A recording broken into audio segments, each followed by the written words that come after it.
Fantasy Football Warriors, here we are. We are back. Ah! Yeah! Start sit. Week 6. Let's go. On time, right?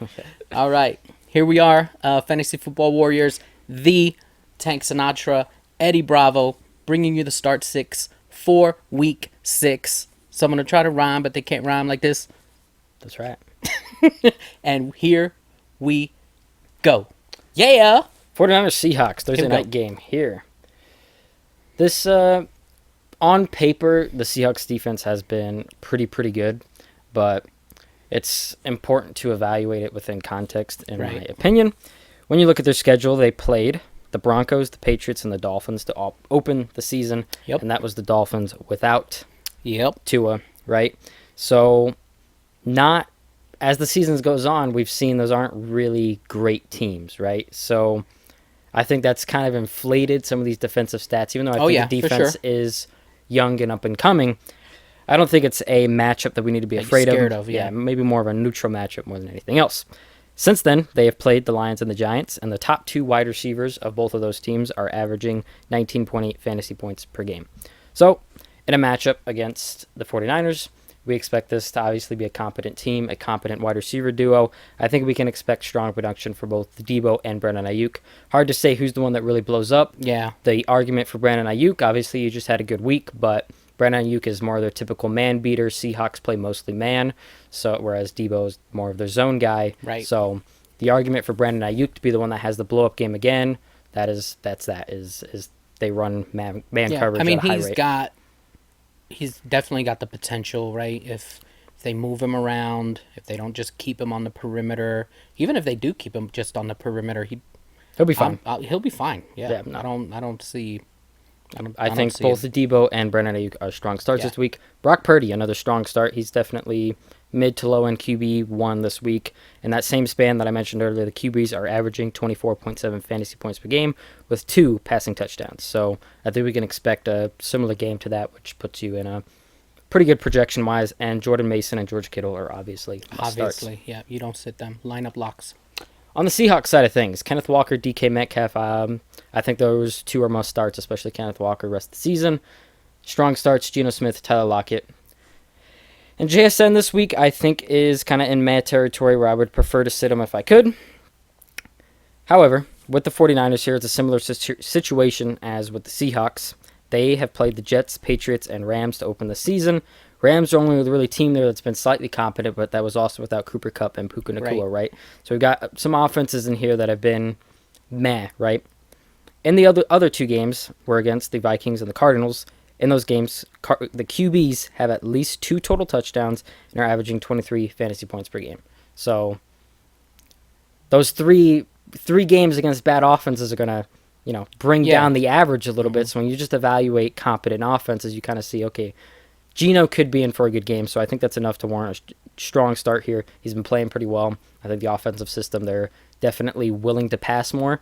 I think they'll try to run more this week. So if you're a Kenneth Walker owner, don't freak out about last week, even though last week was really encouraging because that was his highest route participation and targets he's ever seen in a game. So that's nice to see that he can sustain himself with the receiving production in this offense, right? But I would expect more carries to follow. He should be fine. Last year was just a blip, or last season was just a blip. Not last season. Last week was just a blip in the numbers here. Mike McDonald has already been saying he wishes he would have run the ball more. So don't forget about Kenneth Walker on the carries. He'll be back to normal. Yeah, bro. And for Tyler Lockett and DK Metcalf, receivers that have ran under 40% of the routes from the slot have been the most successful against the 49ers. That is why I'm saying I would prefer to sit JSN. JSN and Tyler Lockett have combined to the exact same target share over the last couple of weeks. So they've kind of been canceling each other out in the big picture here. But I think if you're thinking about Tyler Lockett or JSN, I think both are fine flex space, but I would prefer Lockett this week just because primary slot receivers haven't fared very well against the 49ers through 5 weeks of the season. Jaguars and Bears. This is obviously a good matchup for the Bears and a bad matchup for the Jaguars, who've already struggled this season. We pointed out last week for the Jaguars how they were in a great matchup for Trevor Lawrence in the passing attack to succeed. complete opposite this week. They're in a matchup where they're going to probably go back to what they've been doing all season long. So, only one quarterback against the Bears has over 10 fantasy points against the Bears this season. Just to really quantify how bad this is for Trevor Lawrence. Yeah, like, please, QBs have been doing this is not the week. them. Yeah. Last week was obviously the week to start Trevor Lawrence and stream him. This is not the week to do that. Yeah. The only argument I can make is that Trevor Lawrence has played some of his best ball against cover 3 this season. The Bears run cover 3 at a very, very, very high rate. And Brian Thomas Jr. has also played some of his best ball against cover 3 this season. So that's your kind of avenue for Trevor Lawrence and Brian Thomas to have a strong game, and that's why I still have Brian Thomas here as a strong start. That's the kind of avenue that against single high coverage, you've kind of seen an uptick from Brian Thomas and Trevor Lawrence and their total play targets, etc. So it's a loophole. Watch, they're gonna go out there and have the game of their lives.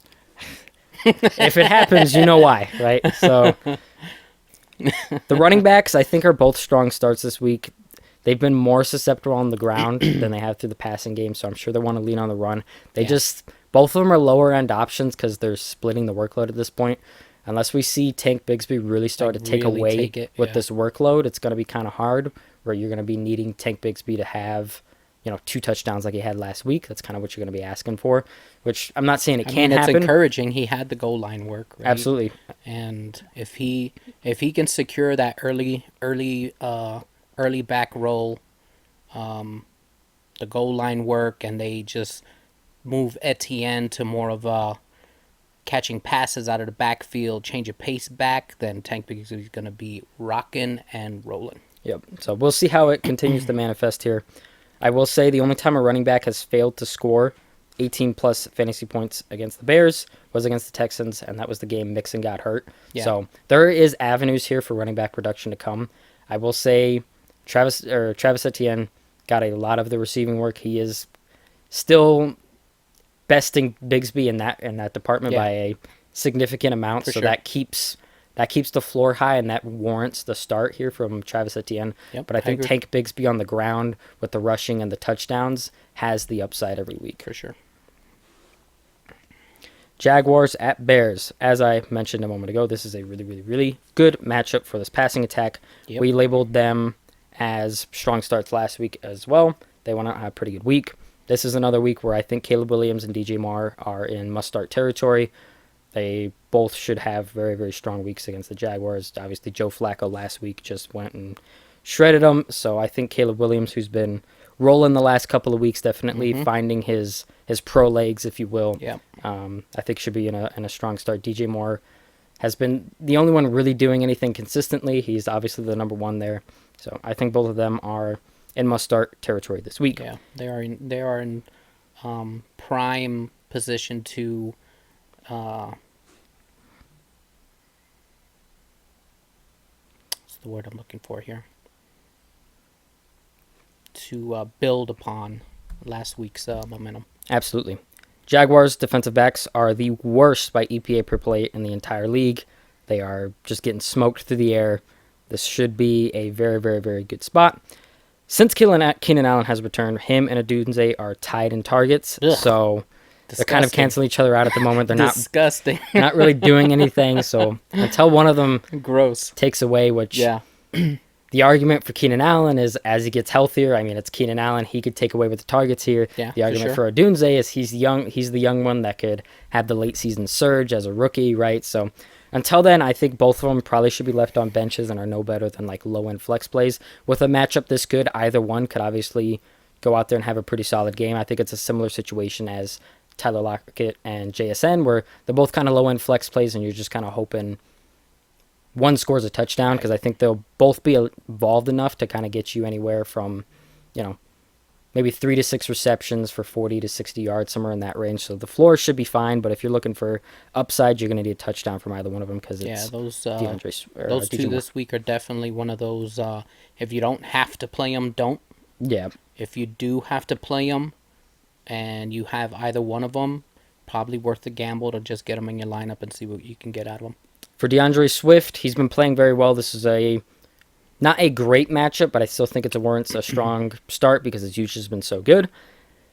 been tough on the ground, but they've given up 4+ receptions to backs in 4 to 5 weeks, 8+ in 3 out of 5 weeks. So they're giving up plenty of receptions to running backs. DeAndre Swift has been getting a lot of receiving work. That's been really helping fuel this. So I think DeAndre Swift should be fine. His place in this offense here. Absolutely. DeAndre Swift has a 17.4% target share over the last 2 weeks, which is very good for a running back. So I think DeAndre Swift should remain in lineups. From a kind of big picture thing here, DeAndre Swift hasn't. Obviously, the games have been better than the first few weeks of the season, but he hasn't been blowing you away with his play either. I would maybe look to sell after this game because I think he has another strong game, and maybe someone values him a little higher than you do, and you could get something in return. But that's just taking a little big picture here. I don't know if DeAndre Swift is like the commodity to have rest of the season. I think he's had a good 3-week stretch, and maybe time to move on after this week.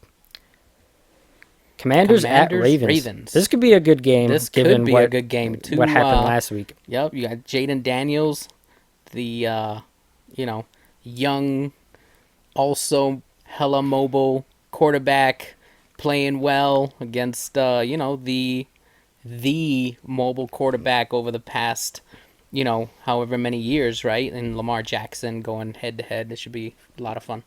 So, Jaden Daniels, obviously a must-start. Brian Robinson, a must-start as well. Obviously, Brian Robinson's involvement in touches were down last week. He still scored the 2 touchdowns that kind of saved his fantasy day. I would not be worried about that moving forward, though. He was clearly limited. He was limited in practice all week. Still scored 2 touchdowns. So, they pretty much were bringing him in on the goal line to score the touchdowns and said, all right, go rest up. Look, man, my man was shot, and he came back 2 years ago. 2 years ago, and... Look, Brian Robinson going to be just fine. So that's my hero. That's his hero. I would expect the workload to be back this week. I will say I still think Brian Robinson really needs a touchdown to pay off this week, just because I think this is a passing game. The Ravens have given up one of the highest pass rate over expectations in the league. Yep. I think this is a spot that obviously Jaden Daniels, Terry McLaurin should be getting going in the passing game, but Brian Robinson has been playing super well, getting good touches, and he has a touchdown in 4 out of 5 games of the season. At least one touchdown, might I add. So if you're betting on a touchdown, I think Brian Robinson is always a good bet to score a touchdown. Once they get to the goal line, once they get there, or just, let me not say just the goal line, right? Once they're in the red zone, you've got good potential for Brian Robinson to pay off for you. And I think they will have plenty of red zone trips in this game. I think there'll be plenty of opportunity. I think Zach Ertz is a good streaming option this week. A tight end has 7+ targets in 3 out of 5 games against the Ravens. Ertz has a 17.9% target share on the season, which is 8th across all tight ends. So I think this is a good game for Zach Ertz to easily 4 receptions, 40 yards, 60 yards. I think he's a fine streaming option if you need him. Mm-hmm. And you already know, tight end, Death Valley, take the points. Zach Ertz going to get you a little work. Take the points, man. Absolutely. Must starts, Lamar Jackson, Derrick Henry, obviously.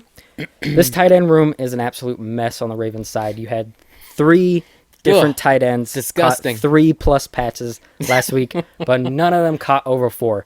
You've got a true tight end by committee. What would you know it? Mark Andrews didn't catch a single one of the 3 tight end touchdowns. It's brutal. It's horrible. I know it might look like, maybe I'll play one of them, but I don't know. I think it's too rough. I don't know. Please just avoid these tight ends. They've got tight end by committee going right now, and it's just, there's no way you can count on production.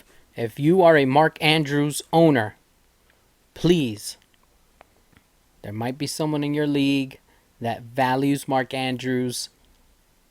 Trade him. Get something good for Mark Andrews if you can. Which I doubt at this point, so he might just be a bench warmer. He's a good locker room presence. You never know.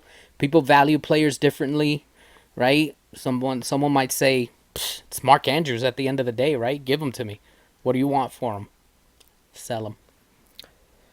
Now, the passing attack obviously had life last week against the Bengals. They had a good shootout game. This is a matchup that could lend itself to that. Obviously, the Commanders have historically over the last couple of seasons been passing funnels. They've been a little bit better the last 2 weeks where they kind of shut down the Cardinals, but the Bengals still a couple weeks ago went and, had a very good passing attack day. So I think this is a matchup that could lend itself to another friendly passing environment for this offense. But the Ravens had 47 dropbacks last week. That's the highest they've had since week 1. They haven't been willing to pass like that. So you're going to, for Zay Flowers, the argument for Zay Flowers is what I'm trying to say is that you're expecting the Commanders to push the Ravens this week, and they will need to throw the ball. So if you think that happens, Zay Flowers becomes a strong start. Absolutely. If you think they can control the game on the ground and, maybe the Commanders' offense they don't get into this high-flying attack where they're scoring, collective 70-plus points, I would kind of avoid Zay Flowers. It's kind of been hard to count on this passing attack because they want to lean on the run. And they run it well. Exactly. So it's kind of hard to be like... Nobody's stopped it yet. Yeah. And be honest with you, I don't know if the Commanders are either. I doubt it, but like I said, that the only argument you have is that Jaden Daniels and this offense has looked good, and the Ravens are kind of a pass funnel this season. Teams are just passing on them. That's going to lead to more scoring. That's going to lead to faster play. And the Ravens have shown when they play an opponent like that, they're willing to abandon the run a little bit and pass with them. So this could be another game for Zay Flowers. I think given that he's kind of the only reliable receiving option in this offense at the moment, I think it warrants a strong start in a game that could blow up. Yeah. And if you feel that way, maybe Isaiah Likely is someone you throw in your lineup? No? Like I said, no tight end had over 4 receptions. Yeah. You can't count on him scoring 2 touchdowns like he did last week. Yeah. Cardinals Packers. All right. So Kyler Murray, Trey McBride, James Conner, they're must starts. Don't need to go into that too much. Packers haven't been generating very much pressure, even though they've had a pretty good defense. The pressure hasn't been getting home. No.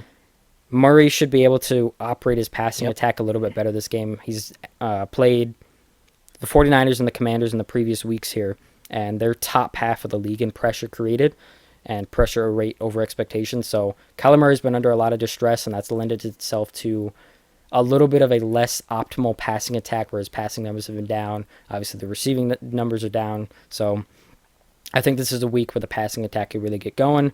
Marvin Harrison Jr. and Michael Wilson were both strong starts. I downgraded this week Marvin Harrison Jr. from a must-start to a strong start just because there has been that little bit of inconsistency in the play, and he's clearly not someone they're like just funneling targets to right now. So, like I said, I think this is the week where Marvin Harrison has a very, very good week. No get-right game for him. Yeah, like I said, this is he should be able to operate his passing attack. They're not generating a ton of pressure, and because the Packers' offense has been so good, teams are having to pass to keep up. So should be a good game. I think Michael Wilson, Marvin Harrison are both fine to be in lineups this week.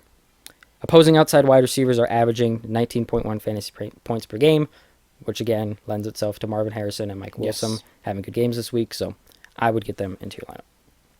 On the Packers side of things, Jordan Love is obviously a must-start. Jaden Reed is a must-start at this point. Josh Jacobs is a must-start, and I think Tucker Kraft is a must-start. Tucker Kraft. And look at Tucker Kraft. I hope you picked him up. We mentioned him in three different waiver wire videos. Man. I think we mentioned him week 1, week 3, and then a couple weeks ago we were pounding the drum here for Tucker Kraft since week 1. Please stash him. It's definitely worked out the last couple weeks, so hope you got him. And I think despite what happened last week, Dontavian Wicks is a strong start. His usage was still really, really good. Yeah, last week was it was kind of unfortunate. Yeah, Dontavian Weeks, but better games are ahead. Absolutely, he still was tied for first in targets. What really was the story of the day was drop passes and uncatchable passes. Yes, both of them were just clearly out of sync a little bit. The whole passing attack from the Packers was a little rough last week, so I think they'll be fine this week and hold on to Dontavian Wicks. And really, you would think, well, maybe not, but it's. You could have maybe said it was expected, right? Rest versus rust. Jordan Love was out for a little bit. So. I mean, he had already been back, though. Had he already been back? Oh, yeah. That was week 2. That's right. Yeah, it was just a little unexpected. But given all the injuries, if you need Dontavian Wicks this week, I think he bounces back this week. Like I said, it was just a story of drops and uncatchable passes that they just didn't link up on. Pretty sure they'll be fine this week. We have a long history of Dontavian Wicks producing when he gets the opportunity. Yeah. So if you need him this week, and you might because wide receivers, like I think I mentioned in the waiver wire video, the meme of the Grim Reaper knocking at the door. Yeah. The Grim Reaper's just taking out wide receivers at the moment, so I'm sure you need him. Why, Nico? Why would you do it? So if you need him, Dontavian Wicks will be fine. Cardinals are a great secondary to pick on as well. 6th worth and defensive back EPA per play. So Jaden Reed, Dontavian Wicks, like they should all be fine this week. Jordan Love should be fine this week. Ready to rock. This could be a high-flying passing game. Yep. Texans versus Patriots. C.J. Stroud, Joe Mixon are the only must-starts here. I think Joe Mixon finally had a limited practice today. Nice. So I think he should be on track. He's missed a lot of time at this point, but I think he should be on track to play this week. If not, I would lean any full practices before. Yeah, so pay attention to what's going on with Mixon. If he doesn't play again, I would not start Cam Akers. If you're looking for a streamer, go with Dare Ogunbowale. He's the one that's producing at this point. He's getting the passing down work. They clearly prefer him over Cam Akers. So Dare is the spot start here if Joe Mixon's out again, but I think he plays and Mixon is a must start when he does. Obviously, Nico Collins lands on IR. Ugh. Tank Dell's usage suggests he'll fill the role that Nico was playing. Obviously, Stephon Diggs has been the kind of primary slot receiver here, while as Tank Dell and Nico have been the outside. And that's great for Tank Dell. It is, but Tank Dell is clearly not like 100% healthy or himself right now. You can see it when he's playing. He was literally first in separation score last season, and he's down significantly this season. So, yeah, and when you super slow start for Tank. When you factor in how his offseason's gone, it makes sense. I mean, he broke his fibula at the end of last season, and then he got shot in the leg in the offseason. So, I get it. He's kind of had a rough offseason. It might take more time. He's clearly not himself, not healthy. Give him time. I think the bounce back is still coming with Tank Dell. Obviously, it's hasn't been the start you wanted, but I think he was way too talented as a rookie. I think the connection's there. He's just gotta get going and get healthy. He's just got to get it back. So we'll see with Dell. Fingers crossed this is the week it happens. But so I think if it it's warrants. Not, don't lose faith. I think it warrants maybe a frisky flex play with Nico Collins out, but I would prefer to avoid and wait to see until Tank Dell is separating as he normally does. And until then, I would kind of keep him on your bench. Don't cut him.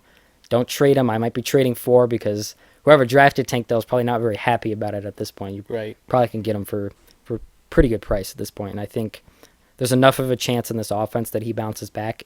And you've got a clear reason to point to why his production's been down and why his play has been down that eventually he's going to have to get right?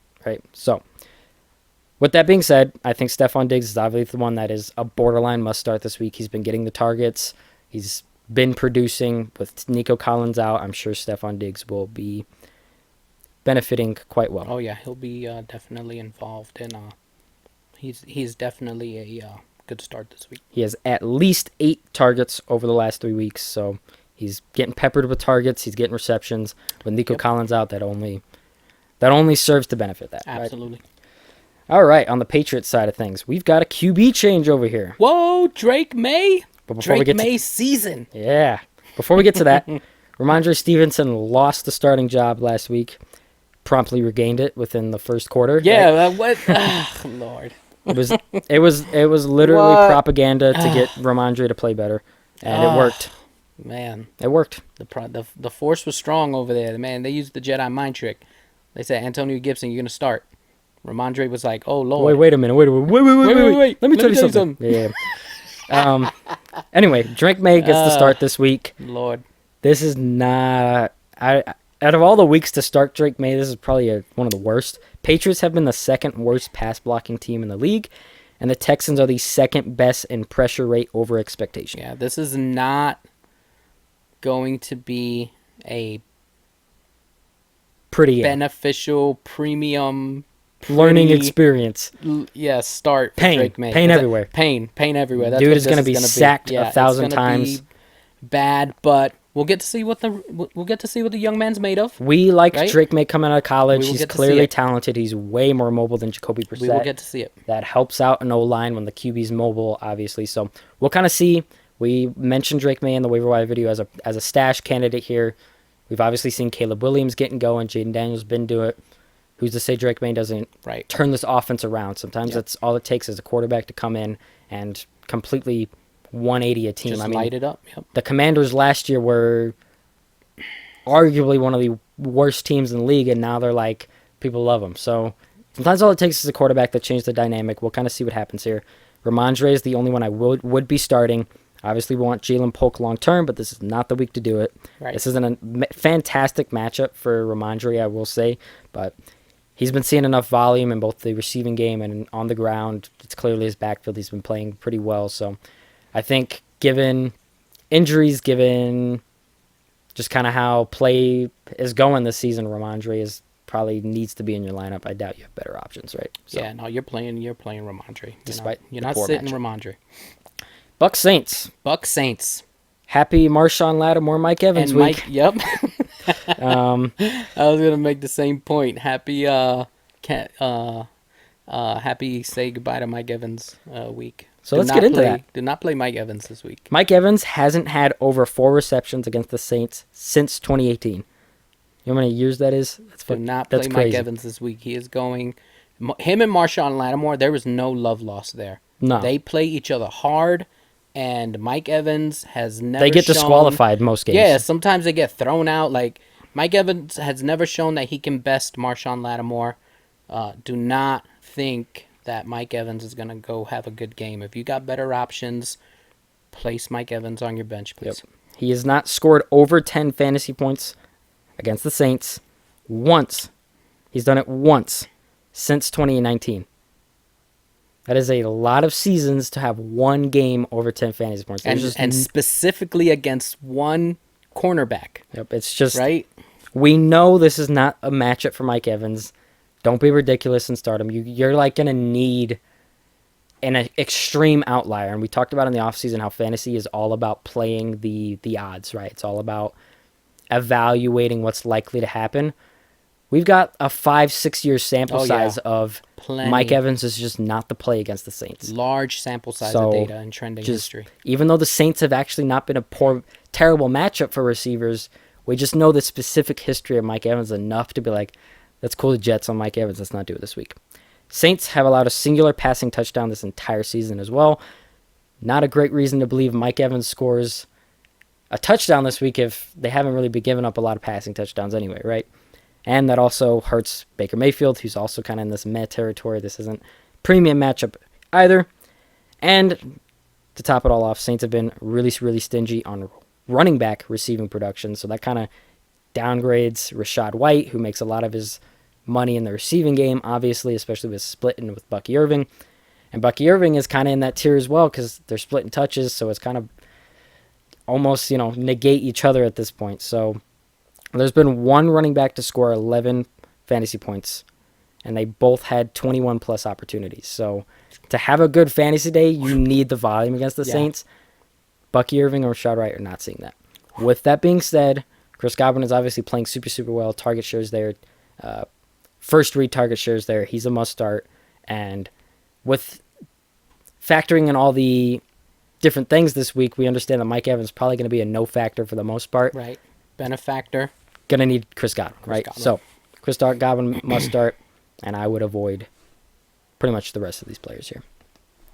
On the Saints side of things, must starts Alvin Kamara. Obviously, he's been playing very, very well all season long, so just start him.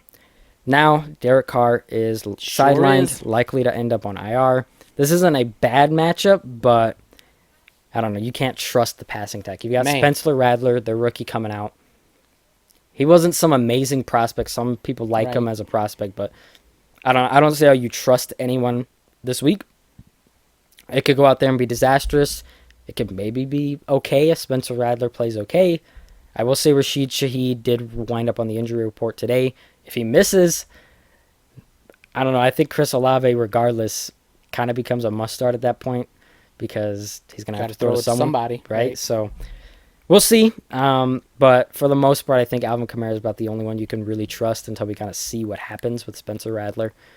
But if Rashid Shaheed doesn't play, I think you can upgrade Chris Olave a little bit this week just because he's going to have to be the only receiver over there. Does Taysom come back this week? I have no idea. Browns versus Eagles.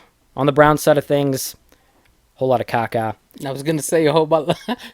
I was gonna say a whole lot of doo-doo Brown. That is right.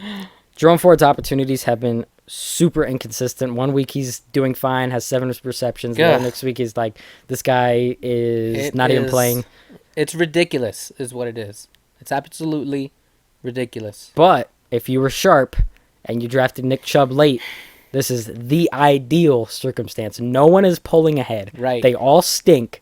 So obviously Nick Chubb's going to step in there and be like, okay, well, Nick Chubb's the guy. Time to take over the back. We don't have to worry about... Hopefully, right? Hopefully, coming back from that injury. I've heard he's looked good. I've heard he's looked fine. But being Nick Chubb, right?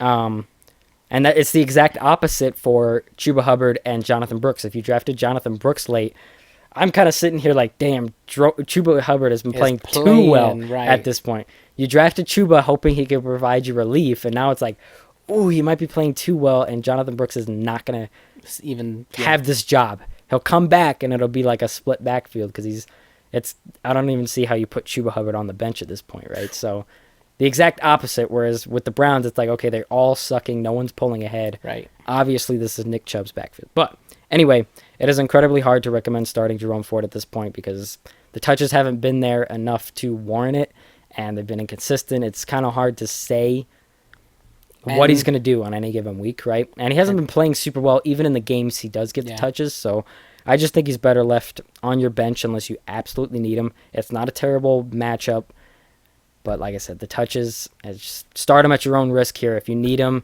it's not a bad matchup, but yeah, if you need him, play him. Right? But otherwise, I would want to avoid him. If you got better options, just go with them.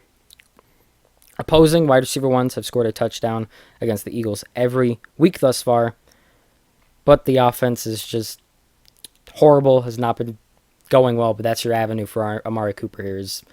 He's the wide receiver one. He could very likely score a touchdown, but offense just has been dysfunctional. Deshaun Watson is dysfunctional, so not great.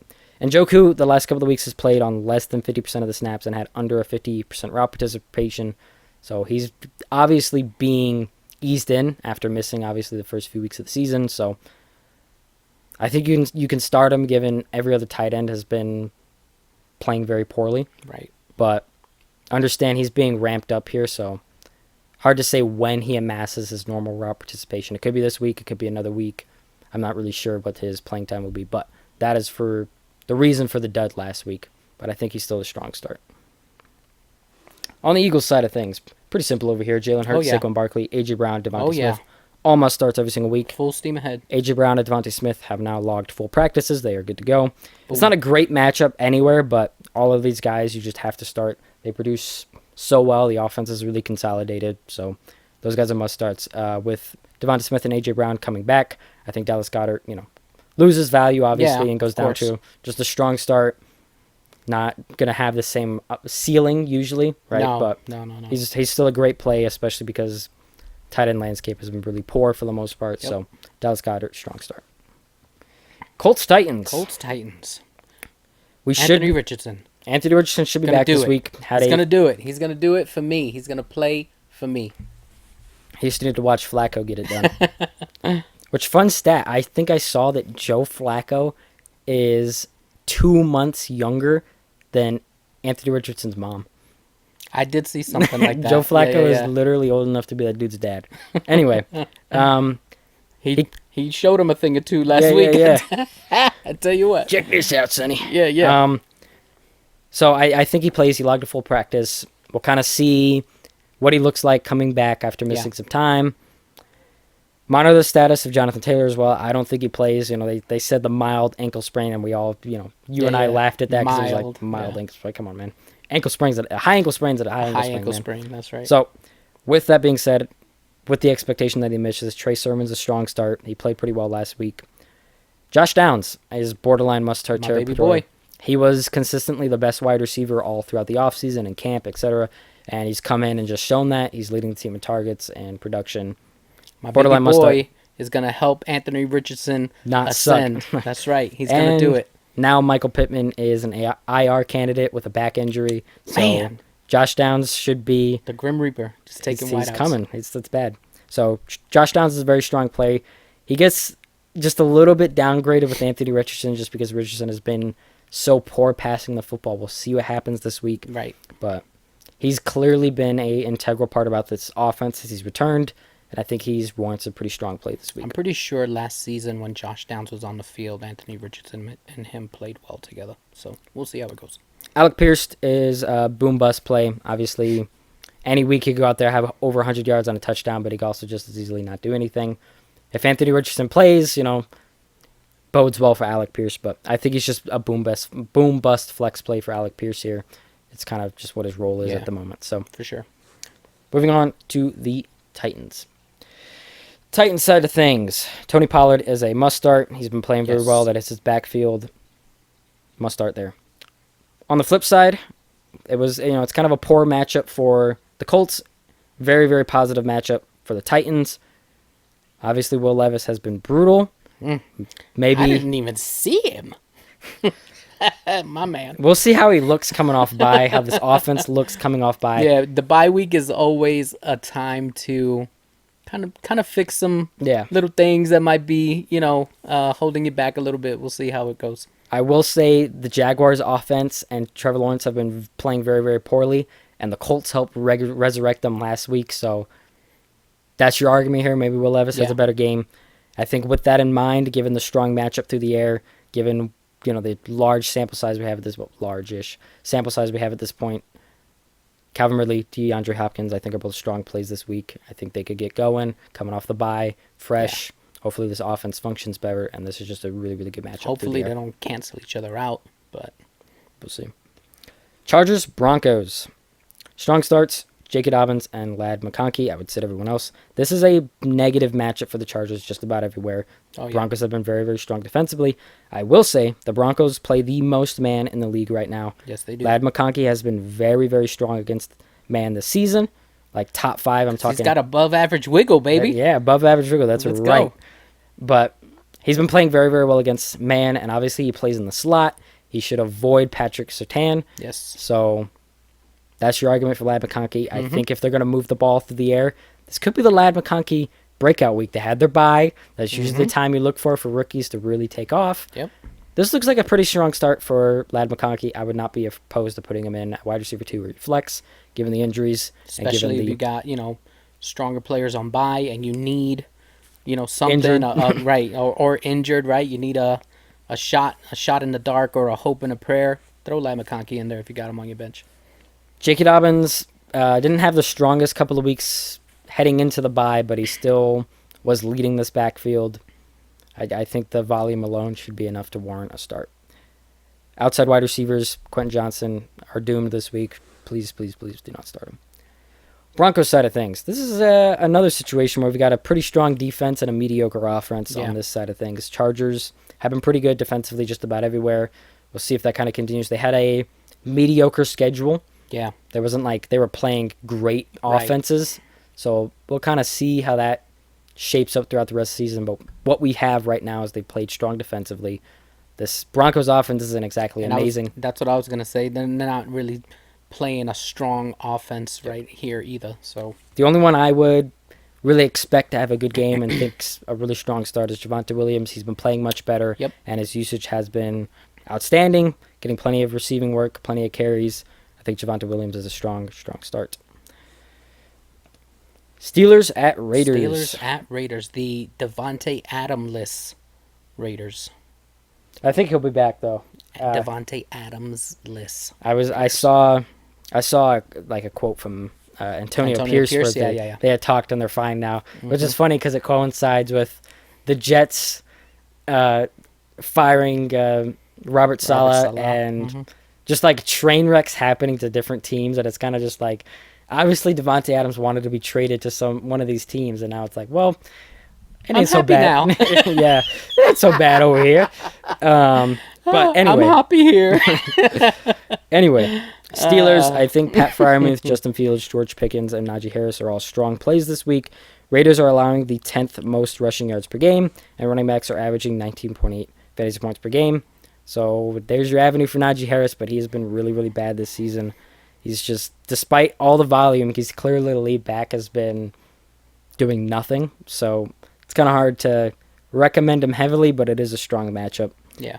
It is a plus matchup in the passing game as well, only slightly kind of, neutral to positive, but I think given the condensed fashion of this offense, Justin Fields, George Pickens, and Pat Freiermuth should be fine enough to be warning starts this week.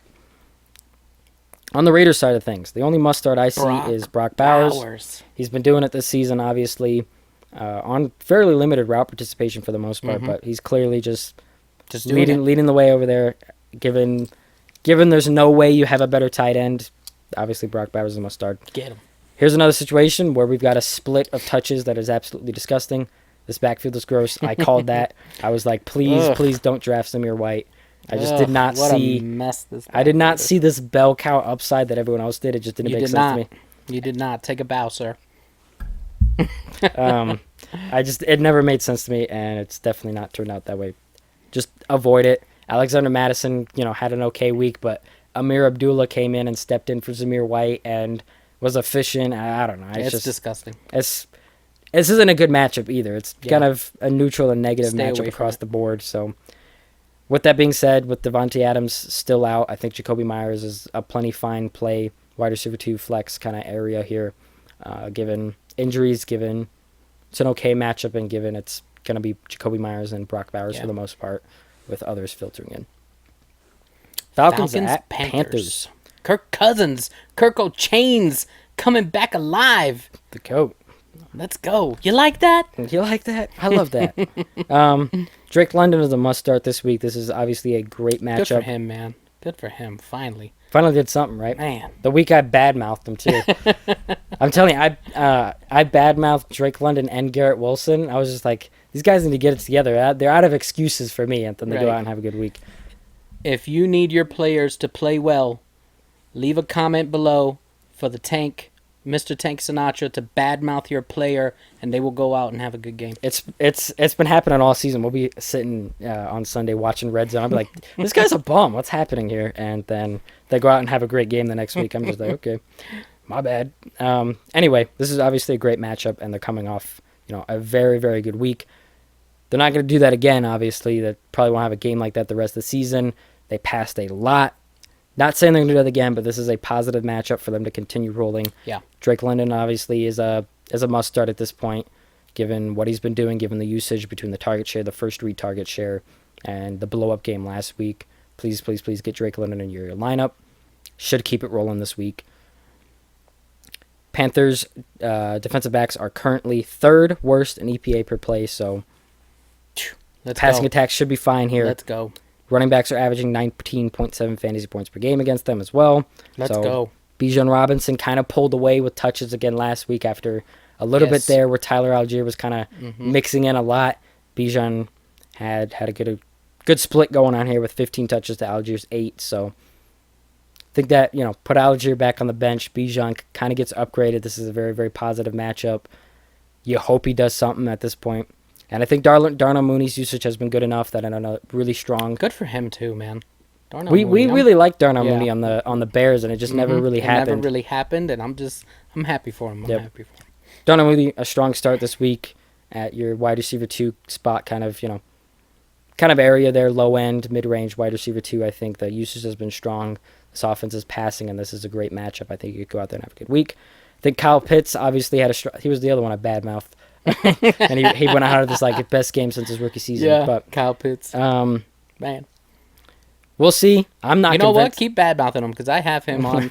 I was just on about a couple of my. Just about what was. Teams. Let me cook. I'm still not convinced on Kyle Pitts here. He had a strong game, but the target share still wasn't super high. I think it was a 17% target share. It still was very, very poor. It was just because they threw the ball 70 times, and so that turns into 7 receptions real quick, right? So you could have a 10% target share, right? So still not super convinced, but this is a matchup that warrants, I think, a start from Kyle Pitts, given what he did last week, do you really have a better option unless you picked up that's what I was going to say. Again, going back to the tight end Death Valley right now, right? You go ahead and throw Pitts in your lineup, man, unless you got something better. I will say last week I said to sit Kyle Pitts and start Tucker Kraft. It still worked out, thankfully, because I'm Thursday night I was like, bad take, boys, bad take. I said that. No. But then Tucker Kraft went out there and had a very, very strong game. So Good take still. Yes. That is the avenue that I saved myself in the one league that I had Kyle Pitts. I dropped him, and I picked up Tucker Kraft, and I feel pretty good about it. Anyway, little anecdote. Chuba Hubbard, obviously must start. We talked about him earlier, how well he's been playing. Must start this week against this Falcons team.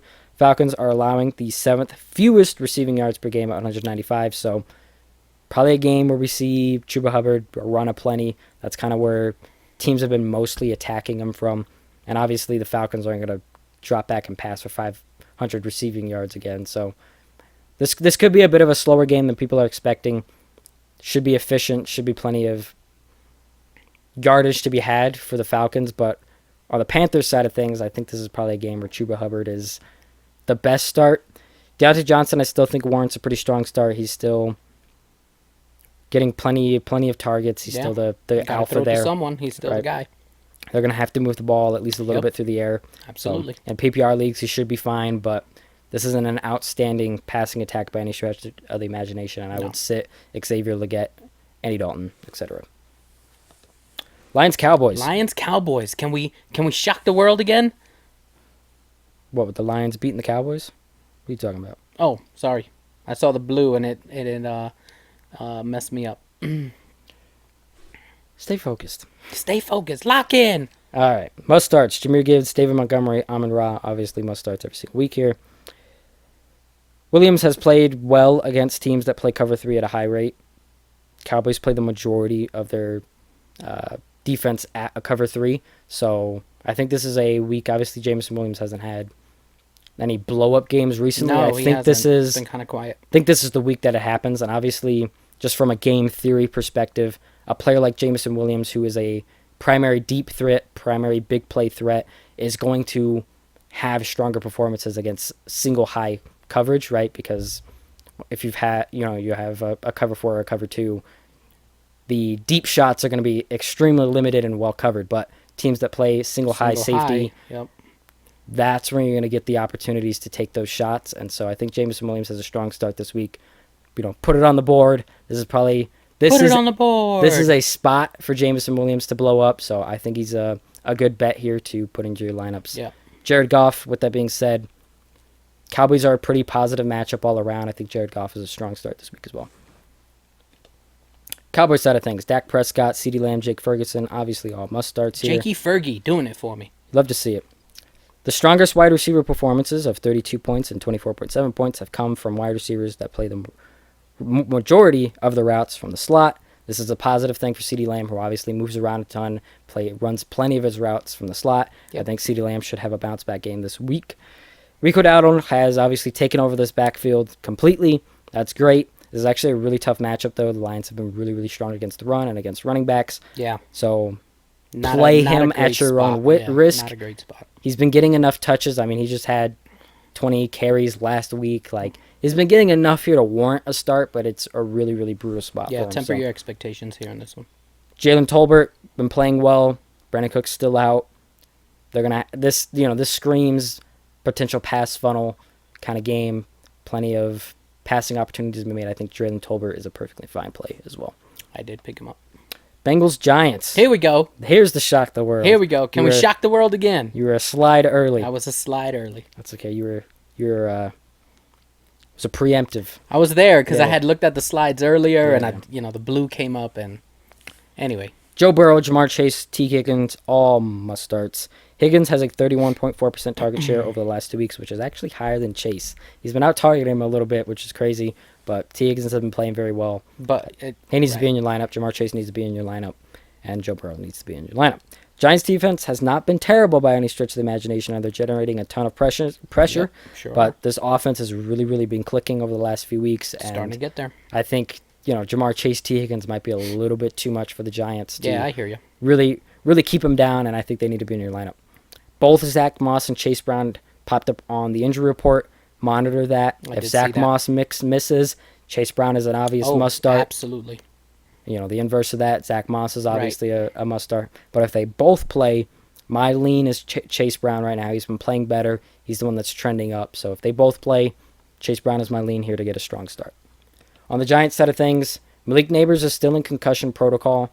Little worrisome given it's Thursday, but Yeah. We'll see how it, obviously tomorrow is kind of his last day to practice, so we'll see if he plays. Obviously a must start. If not, Wanda Robinson and Darius Slayton get a bump. We talked about Darius Slayton in the waiver wire video. Any week that Neighbors misses, I think Darius Slayton is a very, very strong play. So if that occurs, get Wandale and Darius Slayton into your matchup or into your lineup. I think they should go out there and have a perfectly fine performance, as given the Giants are probably going to have to try to keep up in this game, and the Bengals defense hasn't been scaring anyone necessarily. So there is a possibility here with Daniel Jones and Wanda Robinson and Darius Slayton, if Malik Davis doesn't play, have really, really strong performances here. So I wouldn't be afraid of it. If you have Malik Neighbors, maybe go pick up Darius Slayton, and if you don't have better options, kind of sub him in, depending on whether he plays or not. Devin Singletary should be back this week. And what happens here? This is a strong matchup, but I would want to sit him if I could, just because I do think Tyrone Tracy has played well enough to get more looks in this game, right? And if he gets more looks in this game and he continues to play well, maybe this turns into a split, and maybe, over time he runs away with it. So I think you're probably still fine to start Devin Singletary. He's been playing fine. Yeah. It's not a bad matchup. It's actually a pretty strong matchup. He has not worked his way out of a job. No, Tyrone Tracy just might be working his way into a job. Right. And no matter what, Tyrone Tracy last week played himself into earning more touches in combination with the fact that Singletary is coming off of injuries. No matter what, Tracy is, I don't want to say 100% because you never know for sure, but I feel very confident in saying that Tyrone Tracy will see elevated touches this week, given all the factors. But I don't know if that'll be enough to warrant a start from Tyrone Tracy or anything, but just enough to maybe be a little bit concerned about Devin Singletary and really what the output could be this week. But strong matchup. He's been getting most of the touches when healthy, been playing fine. So I think he's a fine, play at, mid-range RB2 here. Bills-Jets. Must starts Josh Allen, James Cook. I know Josh Allen hasn't been playing super well, and he is on the injury report, but I think he'll be fine and play. But need to play him. This is actually a brutal tight end matchup. We really want Dalton Kincaid to get going in any sense, and he's had a fine 3 weeks, but not really what we've been looking for. This is not the week it happens. This is like a really, really bad tight end matchup.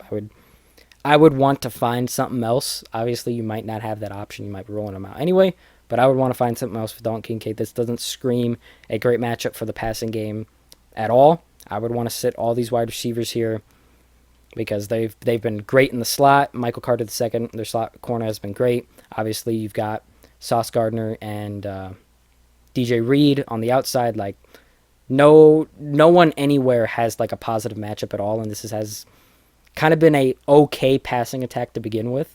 So I would want to sit all pass catchers if I could and just roll with James Cook.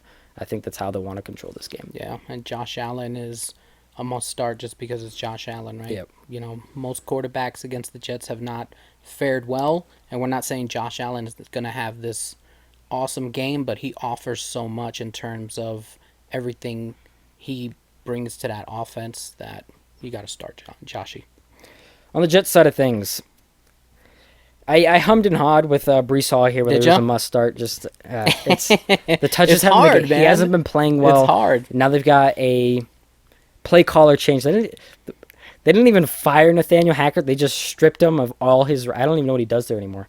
The dude's the water boy now or something, because they gave all the OC practices to a different coach. I don't know. It's weird, but different play caller this week. That could be a benefit to Breece Hall. That could be a benefit to Garrett Wilson, and maybe it gets worse. So there's a lot of outcomes over here. This could go so many different directions. Hopefully it goes in a good one, though. As far as Garrett Wilson goes, he had a 44% target share last week. You love to see it. Wasn't an efficient game, but it definitely got the job done. Oh, yeah. Obviously one of his better games of his career.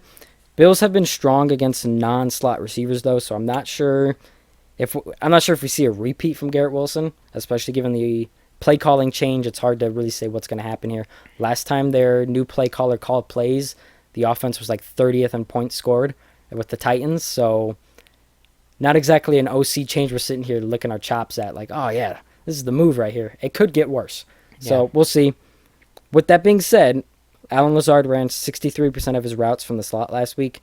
Only 49.3% on the whole season, but obviously they like putting Alan Lazard in the slot or at least the previous play caller did. Adds a bit of variance here, but I think this is a week that Alan Lazard and Tyler Conklin, who obviously runs a lot of his routes from the slot, could both have really, really strong weeks. I would start Tyler Conklin this week, and I would be fine with getting Lazard into your lineups this week as well. Aaron Rodgers, I would sit, and Braylon Allen, hasn't taken over this backfield to really warrant a start either. We could see bounce back from Breece Hall. We could see it get worse, but given the upside that Breece Hall has shown in his career, it's hard for me to tell you to sit him. Yeah. And that does it for Start Sit Week 6. Man, those are our matchups. Remember, teams are on bye. You might need to plug in some of these lower-end players given injuries, given bye weeks. That's all I got to say about that. I hear you. All right, so there you go. Ran through every game, every position. Kama Sutra of fantasy football.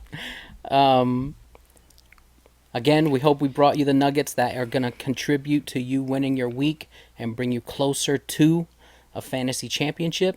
If you enjoy the content, please leave us a like, hit the like below, leave us comments. Did we miss something? Did we not? Do you agree with something? Do you not? And again, Fantasy Football Warriors, right? We want to know about your rivalries. Who are you battling this week that you're looking forward to? Leave it in the comments. Let's talk about it. So now, we go catch the Thursday night game? Yep. Gotta get this out before. Yep. So, for the Tank Sinatra, Eddie Bravo, go conquer your leagues and join the Fantasy Football Warriors. We want to build a militia of Fantasy Football Warriors in every league all over the planet. Subscribe so you don't miss any content. Signing out. Go get them. See you next time.